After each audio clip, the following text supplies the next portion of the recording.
Assalamualaikum para petani. Kali ini saya akan melanjutkan proses pemupukan terong di masa generatif. Setelah kemarin saya membahas pemupukan terong di masa vegetatif. Untuk yang belum melihat, silahkan dilihat di video sebelumnya.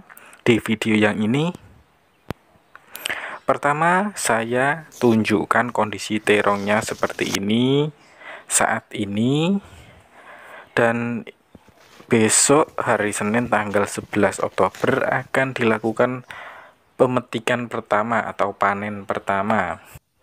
Ini cabang Y-nya dan buah pertama di atas cabang Y, dan kondisi buahnya seperti ini ya teman-teman, bisa dilihat sendiri berwarna hitam, bukan ungu ya teman-teman, ini hitam. Untuk jenisnya ini jenis terong Nasubi atau bisa disebut terong Jepang. Di sini saya akan tunjukkan, ternyata memang benar buah pertama itu di atas cabang Y. Ini untuk tunas air yang tidak saya pangkas, yaitu satu tunas di bawah cabang Y yang tidak saya pangkas itu. Kemudian untuk cabang Y-nya ini dan buahnya di atas cabang Y. Jadi alasan saya perempelan untuk tunas air seperti itu ya teman-teman, ternyata buah pertama itu di atas cabang Y. Kalau tunas air saya sisakan semua, nanti malah ketika saya mupuk itu pupuknya dimakan oleh tunas air semua, dan pembuahannya kurang cepat atau terlambat dan kurang maksimal.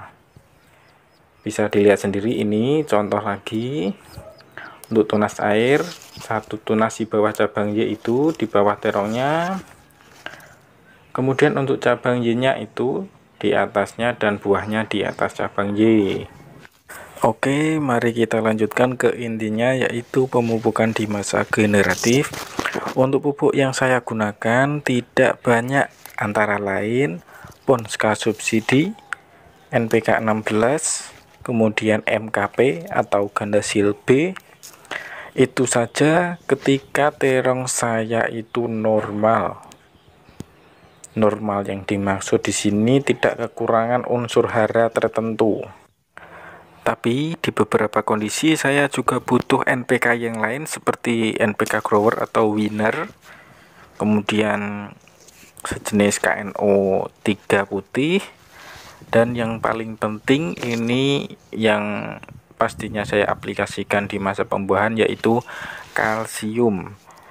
Untuk jenis kalsiumnya antara lain kalsium nitrat ataupun kalsium boron, tergantung kondisi cuacanya. Nanti saya akan jelaskan mengenai pengaplikasian kalsiumnya. Kemarin ada yang bertanya, kenapa bunga terongnya mudah rontok, kenapa buahnya bisa retak dan pecah, dan lain-lain.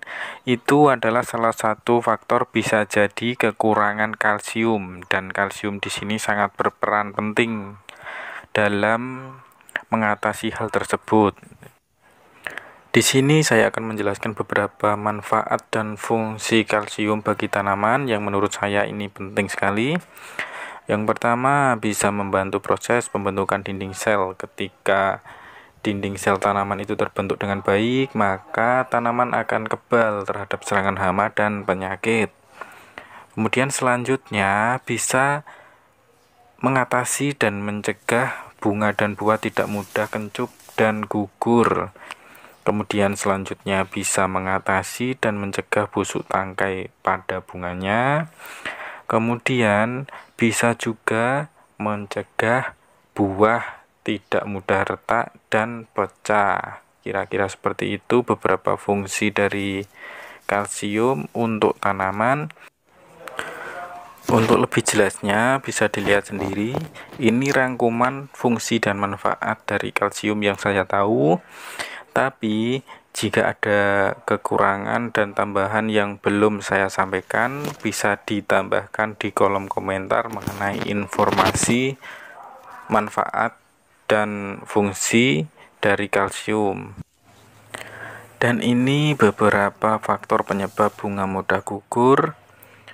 Kemudian ini proses pengairan karena beberapa hari tidak turun hujan, jadi sangat kering sekali, dan tanaman pun dilihat dari kondisi daunnya juga sudah kekurangan air, jadi harus diairi.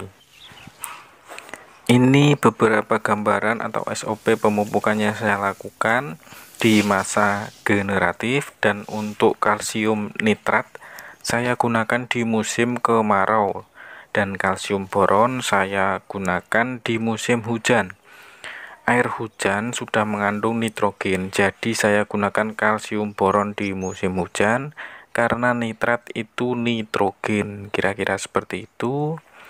Semoga bermanfaat bagi yang membutuhkan, dan terima kasih.